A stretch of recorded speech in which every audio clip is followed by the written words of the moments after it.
Yesterday, in Topeka, Kansas, was a funeral of a beloved man.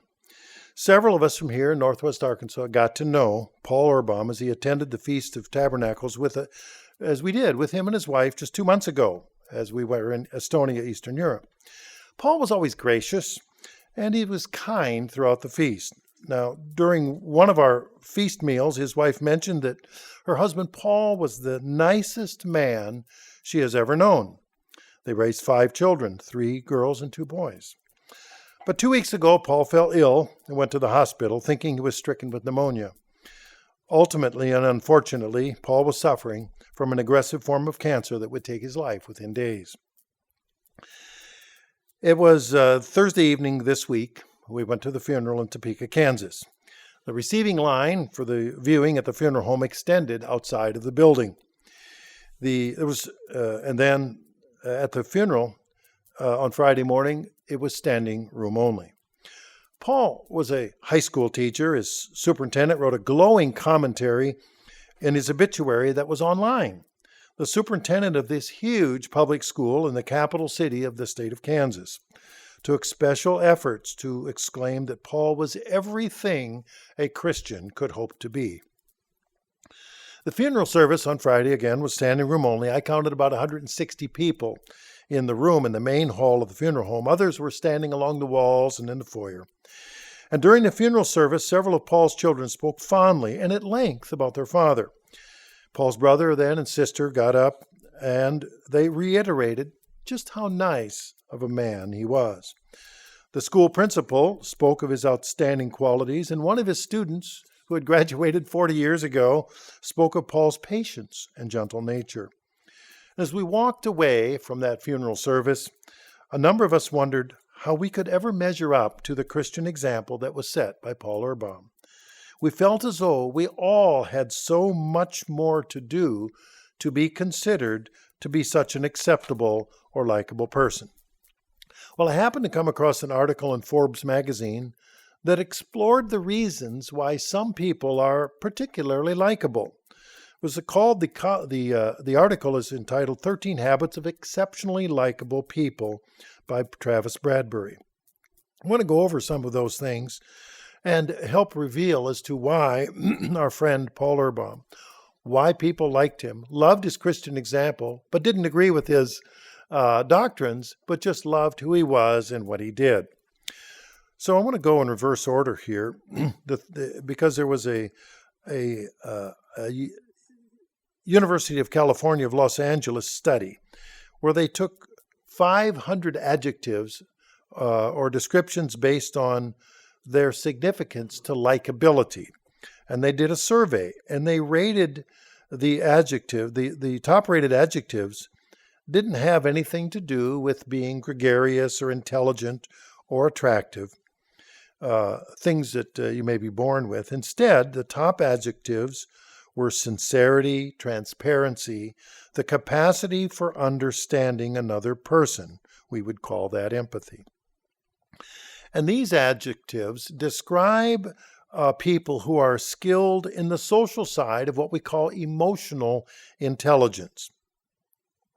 And they took the research data from more than 1 million people, that the people who possess those skills just aren't highly likable. They outperform other people by a significant margin. And so this article went on to explore what those characteristics were for people who were exceptionally likable. And the 13th one on the list is those people ask questions. If they're a likable person, they ask questions.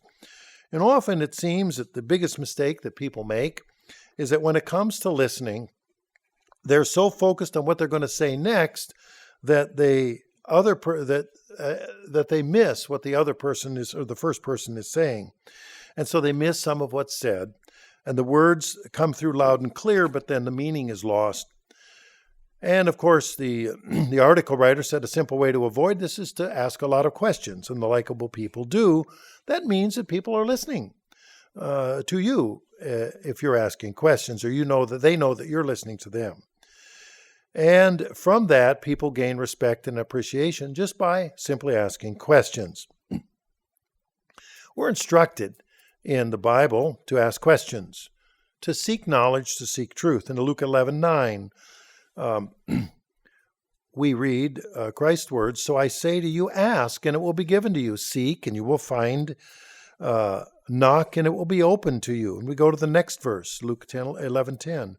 For everyone who receives for everyone who asks, receive, and he who seeks finds, and to him knocks, it will be opened. This is mirrored in Matthew 7:7 and 8. Ask, and it will be given to you. Seek, and you will find. Knock, and it will be open to you. And of course, this means people have to be curious. They have to have a curious mindset. If you're going to ask a question, you've got to have a question to ask. In Proverbs 8:17, we are given this instruction that God says, "I love those who love me, and those who seek me diligently will find me." Normally, you don't get directions and know where to go unless you inquire, you seek how to get there, where are we going, how to do it. And the ones that don't ask how to get where they're going generally don't get there, or certainly don't get there timely. In Jeremiah 29:13, we read the instruction, "And you will seek me and find me when you search for me."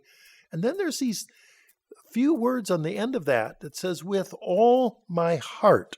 So there is a condition. Seeking, questioning has to be serious. It has to be with all my heart. So the 13th characteristic on the list is asking questions, be curious. The 12th characteristic of extremely likable people is, and of course this is in modern context, they put away their phones. So number 12 is to put away their phones. And the writer, Mr. Bradberry, here says, nothing will turn someone off like in a mid-conversation text message or a quick glance at your phone. When you commit to a conversation, focus your energy on that conversation. Your conversation will be enjoyable and effective when you immerse yourself in them. And of course, phones are the biggest distraction that we have going in schools today, if not everywhere else. Recently, this last week, I read an article. A high school principal in another state established a no phone Friday at lunch, so that every Friday, no phones at lunch, students put away, they drew their numbers in a rotation, and they had assigned seating in the cafeteria. And I thought, wow, that's a wild idea. And the whole idea was to get people to focus their attention on one-on-one relationships. If you go through, and I dare say any school that has a phone, you will find a high school that you will find telephones, you will see them all looking at their phone when you wouldn't have seen that 10 or 20 years ago, where it certainly wasn't as ubiquitous as it is today. So when someone's on the phone or they're distracted constantly, we can go to Psalm 119 in verse 69. We're also going to look at verse 145. The proud, because the second half of the verse in Psalm 119:69, I will keep your precepts with my whole heart, which is a little different. I'll talk to you as long as I don't get interrupted by my cell phone. So the focus is very, very important here. The same thing is in Psalm 119:145. I cry out with my whole heart, hear me, O Lord, and I will keep your statutes.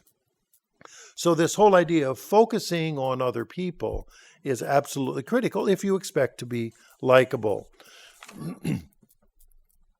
We have this explanation when Christ was being questioned in Mark 12:28, and one of the scribes came and said, what is the first commandment of all?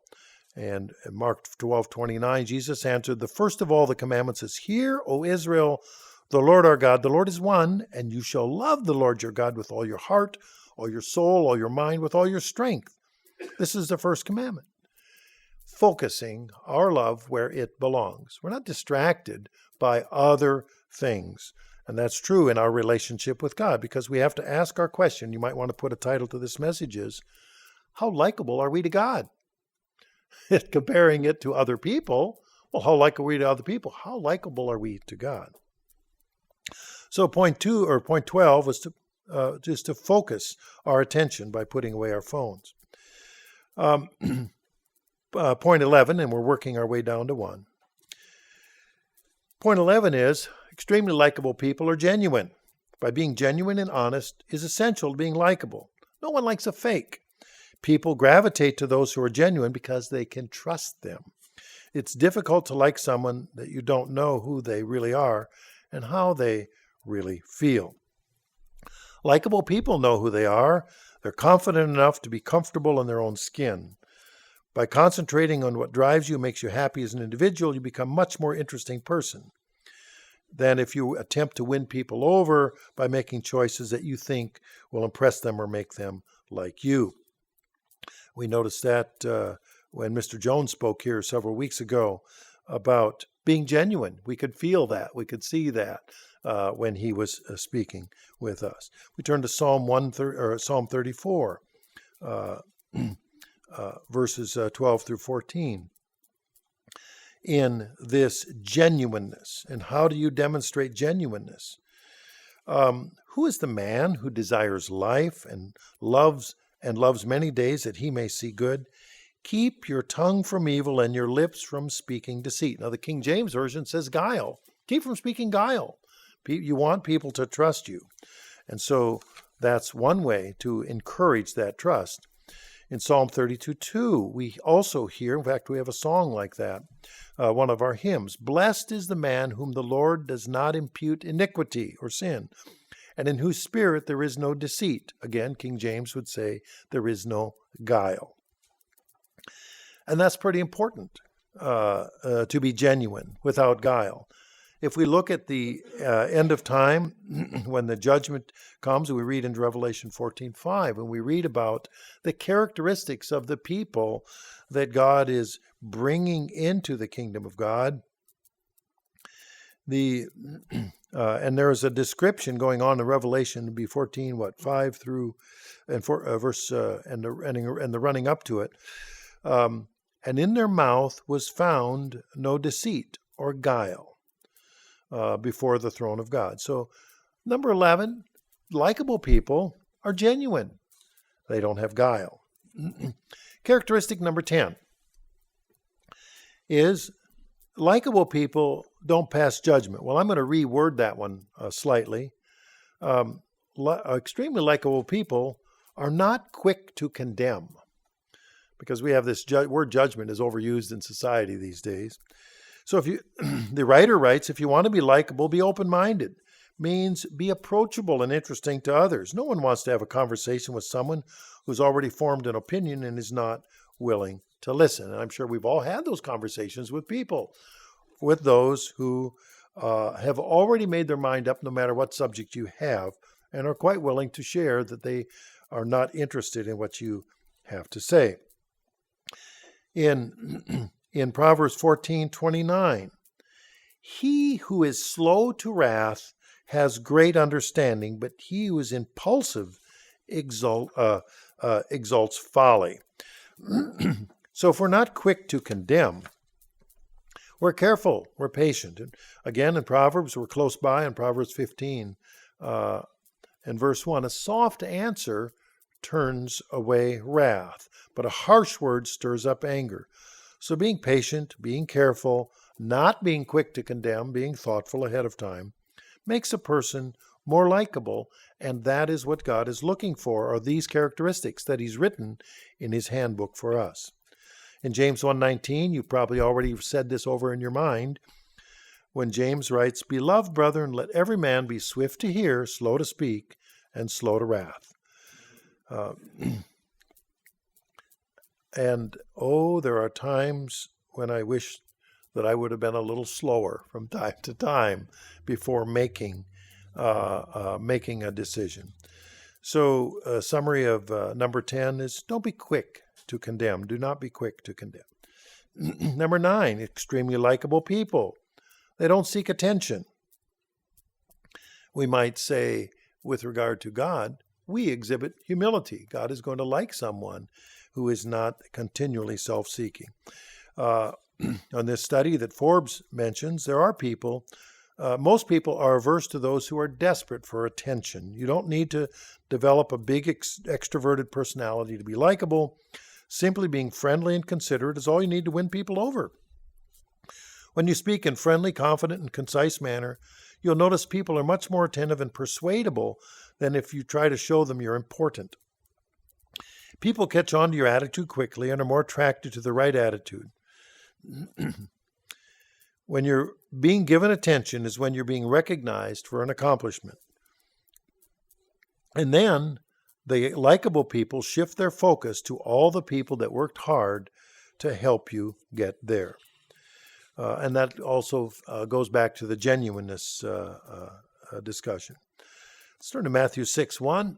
In Matthew 6:1, we're instructed to be careful or take heed that you do not do your charitable deeds before men to be seen by them.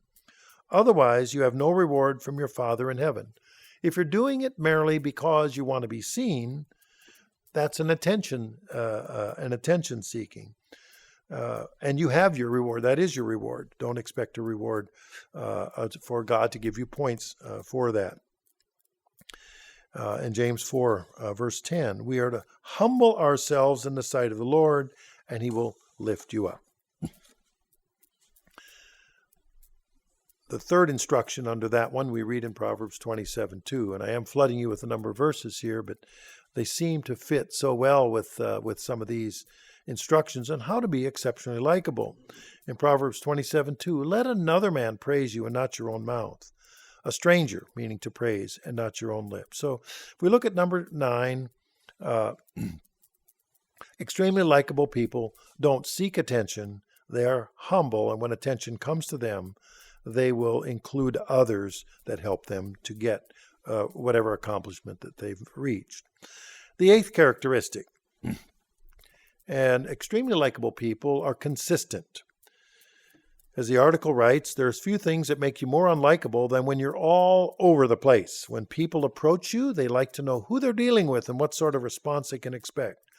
To be consistent, you must be reliable, and you must ensure that even when your mood goes up and down, it doesn't affect how you treat other people. Some people drive with their emotions. They're angry at home and they get on the road and they take it out on the next person down the highway. Or things didn't go well at work, and boy, you better watch out now on the road on the way. They're highly inconsistent in their behavior. We can look to the example that God has shown to us on the importance of being consistent and consistently good.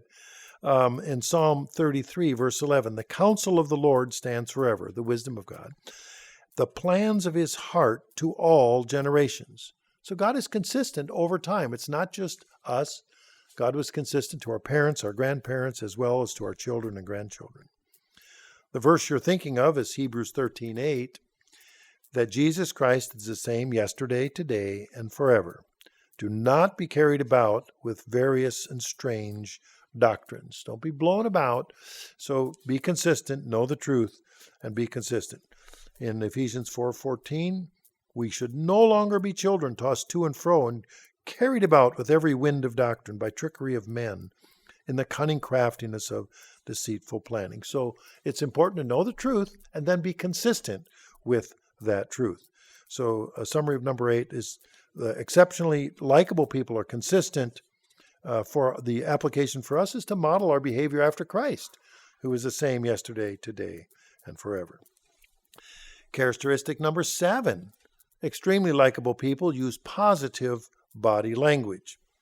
As the article goes, becoming cognizant of your gestures, expressions, and tone of your voice, and making certain that they're positive will draw people to you like ants to a picnic. Using an enthusiastic tone, uncrossing your arms, maintaining eye contact, leaning toward the person who's speaking are all forms of positive body language that high EQ, emotionally intelligent people, use to draw others in. Positive body language can make all the difference in a conversation. It's true that how you say something can be more important than what you say. And the example we have of this is in Ephesians 6:14, when we're told how to stand when we're standing for the truth. In Ephesians 6:14, we're told to stand, therefore, having girded your waist with truth, putting on the breastplate of righteousness. We're told, take that bold stand. Be right there. Use the truth as your defense in life. So point 7 is an exceptionally likable person uses positive body language. Now, I remember as a young man out of college, and I'm at my first professional job, and there was a meeting of all of the people from all of the employees from quite a distance around, and I was attending a meeting, and my boss afterwards asked me if I was interested in the subject. I hadn't thought about it. I was leaning the wrong way. I wasn't leaning forward. I was leaning backwards. I may have had my arms crossed instead of, palms up and open. So using positive body language is critical for other people to show that we're likable. And it's the same with God. He expects good body language to be able to defend the truth. So point 7 is using positive body language. Characteristic number 6 of an extremely likable person is they leave a strong first impression. The article goes on to say, research shows most people decide whether or not they like you within the first 7 seconds of meeting you. They then spend the rest of the conversation internally justifying their initial reaction. And that sounds somewhat terrifying, but by knowing this, you can take advantage of it to make huge gains in your likability. First impressions are tied intimately to positive body language. A strong posture, a firm handshake, smiling and opening your shoulders to the person you're talking to will help ensure that your first impression is a good one.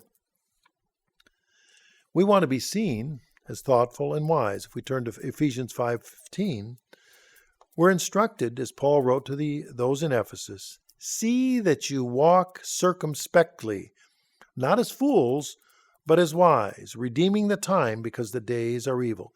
Meaning making good use of those first 7 seconds, redeem the time, because that's where your impression is going to be made, where other people will either receive you or not.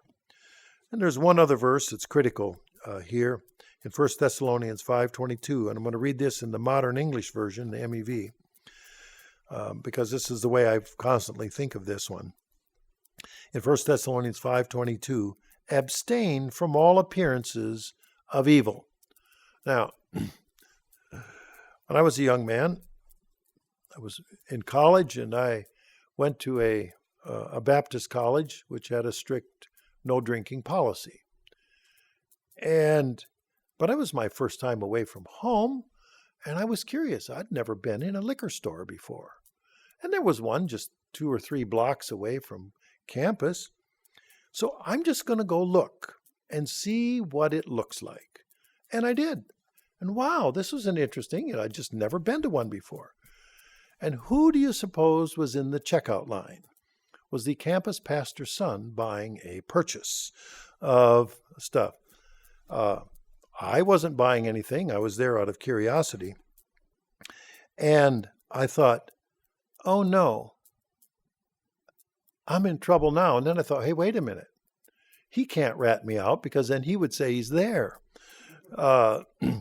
And I thought, I have to abstain from the appearance of evil in the eyes of the school. So I didn't want to make that mistake again. He never made it the 4 years to school because he was distracted by other things, as you may imagine.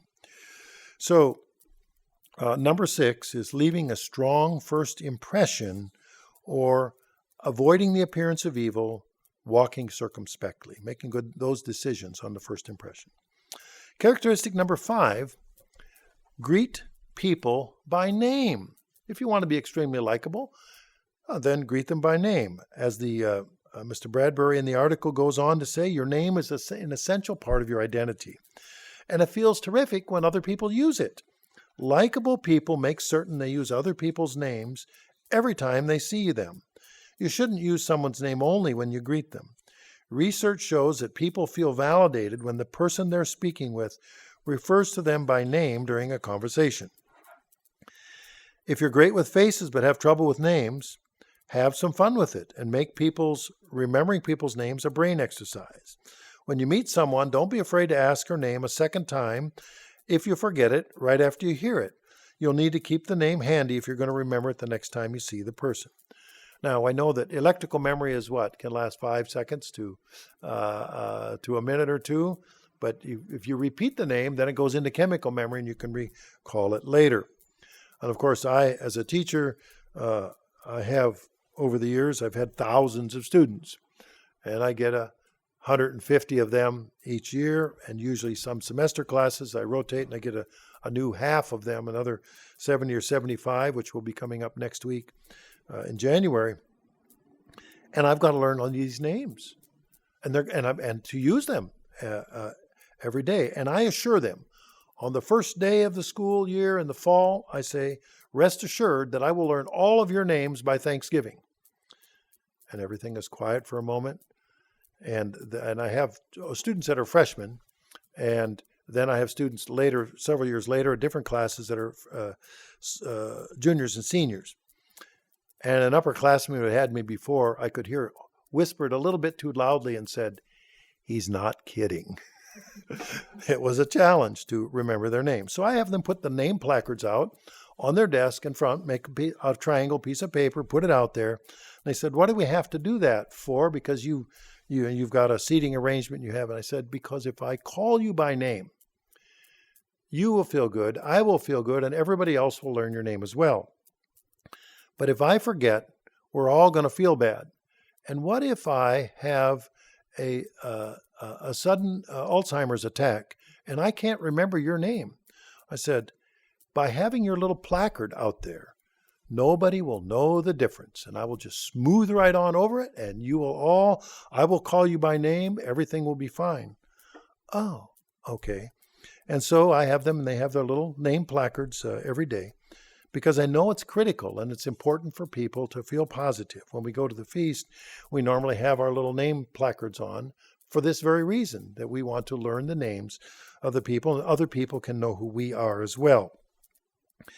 1 Thessalonians in 5:11. I'm going to read this in the Common English Bible in 1 Thessalonians 5:11. "So continue encouraging each other and building each other up, just like you are doing already." Well, how can you encourage each other if you can't remember each other's names? You don't know, that guy, the one that thus and such, who's related to so-and-so. In your own mind, you need to be able to put some identification with them to be able to build them up, to encourage them. So the fifth characteristic of an extremely likable person would be to greet people by name. And God has that expectation for us in order to be able to encourage other people. The fourth characteristic, and we're working our way up to the most popular characteristics of extremely likable people, is the fourth characteristic is they smile.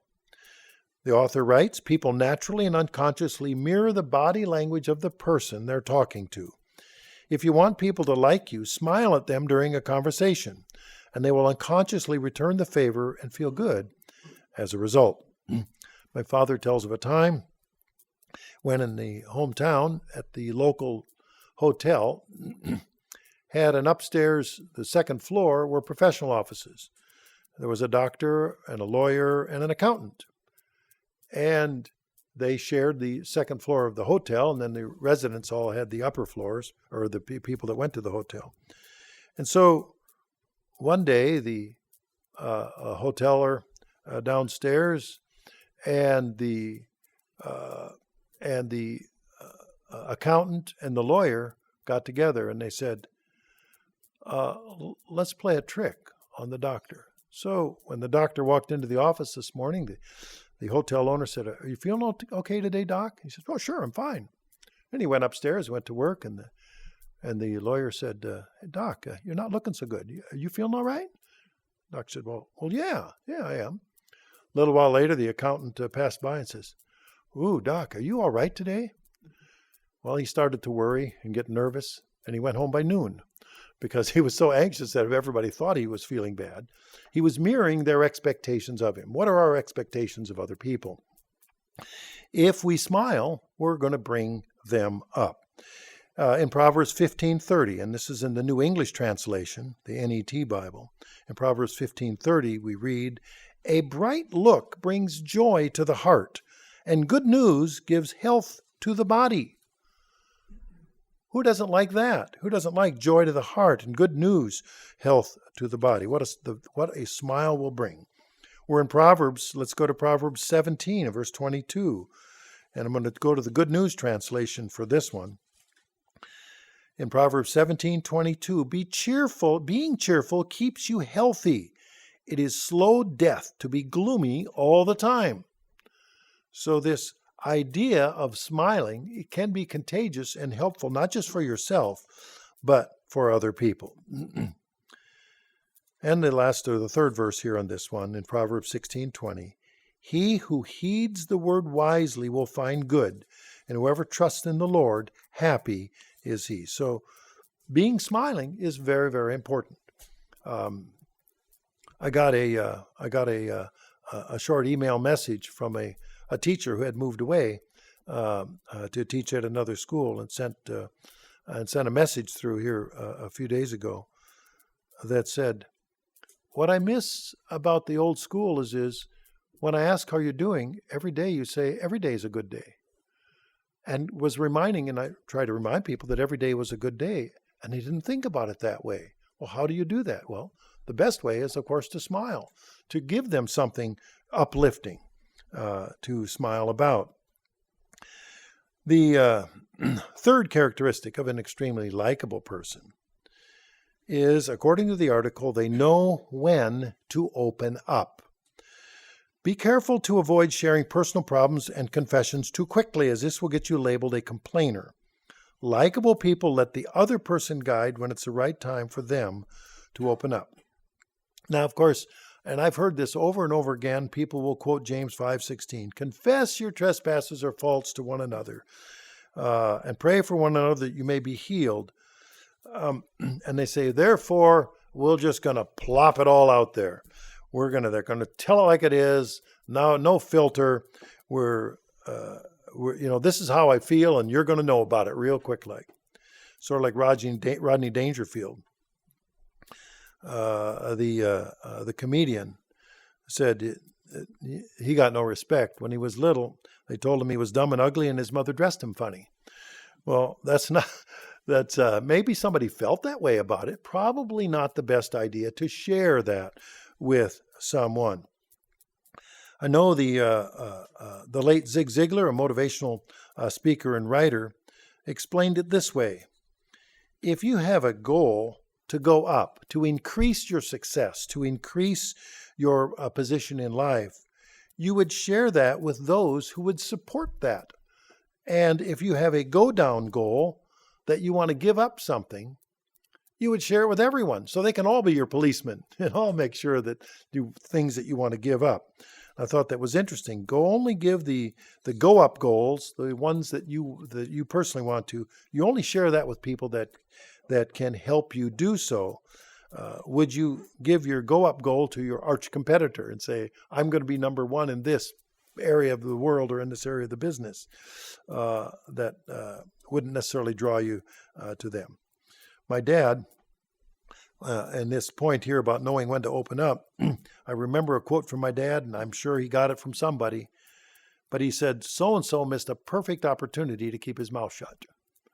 And that rings in my mind from time to time, is that I dare not violate that opportunity to keep my mouth shut. In Proverbs 11:13, I'm going to read this one, Proverbs 11:13 out of the Common English Bible. A slanderer walks around revealing secrets, but a trustworthy person keeps a confidence. They're trustworthy. They can keep a confidence.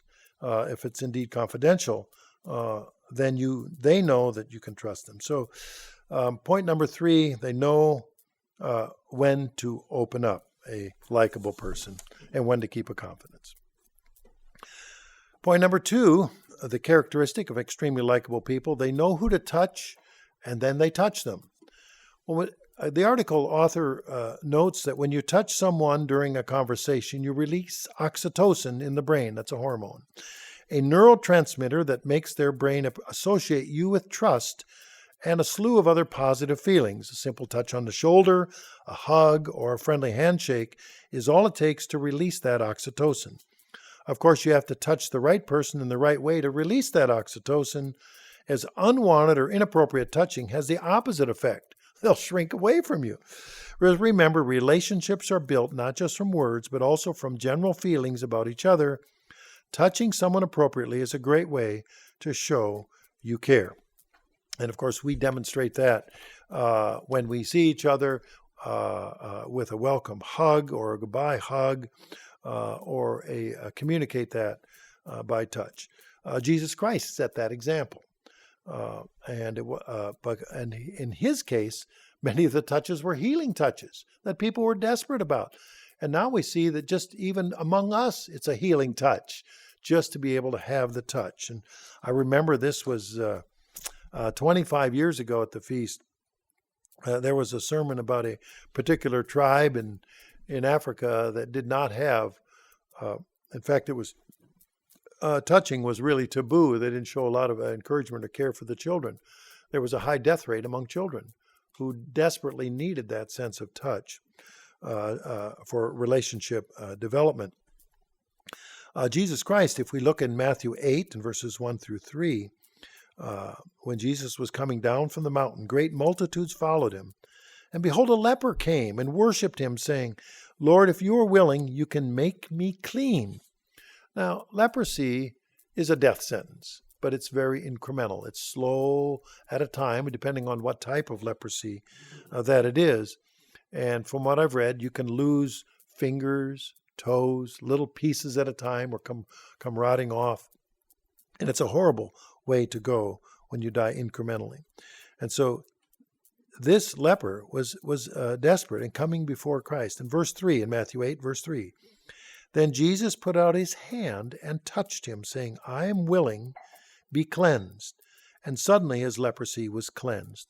This touch is a healing touch that Christ was demonstrating. And of course, we're on Matthew 8, and we read on to it. Read a few verses down in Matthew 8 to go to verses 14 and 15. Now, when Jesus had come to Peter's house, he saw his wife's mother lying sick with a fever, meaning Peter's mother-in-law. So he, meaning Christ, touched her hand, and the fever left her, and she arose and served them. In other words, resumed her daily activities. This whole idea of touch. Now, we went here after the feast. We had the blessing of the little children. We went through those verses about how Christ touched the little children for their blessing and with the laying on of hands. So an exceptionally likable person knows who to touch, and they touch them. Well, that also means they also know who not to touch and when not to touch them, which is just as critical. So that was point 2. Point number 1 is an extremely likable person balances passion and fun. The article goes on to say people gravitate toward those who are passionate. That said, it's easy for passionate people to come across as too serious or uninterested because they tend to get absorbed in their work. Likable people balance their passion with the ability to have fun. At work, they're serious yet friendly. They still get things done because they're socially effective in short amounts of time, and they capitalize on valuable social moments. They minimize small talk and gossip and instead focus on meaningful interaction with their coworkers. They remember what you said to them yesterday or last week, and that shows that you're just as important to them as their work. Well, this whole idea of balancing your passion with your productivity and fun is absolutely critical to produce joy. And we read in Galatians 5:22, most of you have memorized it, the fruit of the Spirit is what? Love, joy, peace, long-suffering, and a list of the others. But right up there is joy. And when you have those characteristics, you're demonstrating what God is teaching us. So this Travis Bradberry, the author of the Forbes magazine article on 13 Habits of Extremely Likable People, reiterated the results of the study. They asked questions. Number 13, they were curious and willing to learn. Number 12, they put away their phones or they focused on paying attention to others. 11th characteristic, they're genuine. They're without guile or deception. Point 10, they don't pass judgment. They weren't quick to condemn. Point 9, they don't seek attention. They demonstrate humility. Point 8, they're consistent. Point 9, they use positive body language to position themselves for success. Point 6, they leave a strong first impression. They suit up and they show up, you might say. Point 5, they greet people by name. They personalize the relationships. Point 4, they smile. They let everyone know that they're a happy person inside, and it shows on the outside. Point 3, they know when to open up. In other words, they are careful with their relationships. And point 2, they know who to touch, and they touch them. They also know who not to touch and when not to touch them. And number 1 characteristic, they balance passion and fun. They exhibit joy in their lives that other people can attach to. All of these characteristics, as we go over them, and as I look at the person that was at the funeral yesterday, all of them were demonstrated by our departed friend, Paul Erbaum. And over again, whether it was his children, his siblings, his workmates, and others were all giving this same message, that he practiced these habits of extremely likable people. Well, as we walked away wondering how could we ever live up to this kind of a person, this kind of characteristics that would be universal, that we should all reach toward, we are now reminded every day that we must prepare for the time when we appear before the throne of God and give account of our lives.